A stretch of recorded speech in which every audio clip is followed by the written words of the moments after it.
Magnifique nouvelle, on en est extrêmement fiers. Notre hommage à Rosa Luxembourg va représenter le Canada. À l'occasion du sommet des G20, donc, le gouvernement indien a pris l'initiative de constituer un musée numérique.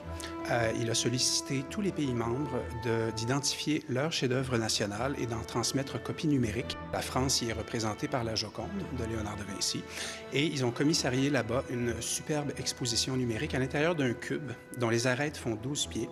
Et donc les images, les chefs-d'œuvre nationaux de toutes les nations réunies, donc cheminent, circulent et se succèdent pour des séquences de 30 secondes environ. C'est en lien évidemment avec les grands objectifs du G20. Donc le gouvernement indien a proposé de travailler le concept muséologique autour d'une philosophie du changement et du renouveau.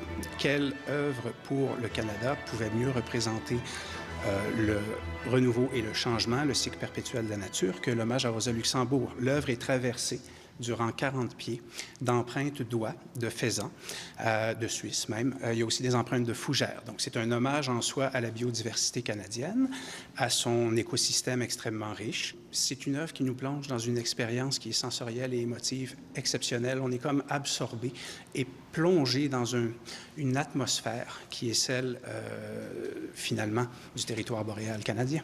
2023, c'est l'année du centenaire de naissance de Riopelle. La Fondation Riopelle déploie le plus important hommage jamais rendu à un artiste québécois-canadien. Une symphonie a été créée et consacrée à Riopelle. Les deux œuvres sont conçues parfaitement pour se renforcer mutuellement. Et il faut garder à l'esprit aussi que l'exposition numérique présentée en Inde en est une multisensorielle. Donc c'est une conjugaison des images, sons et lumières. Quelle belle reconnaissance à l'échelle non seulement nationale, mais aussi internationale, de notre hommage à Rosa Luxembourg et de l'artiste Jean-Paul Riopelle.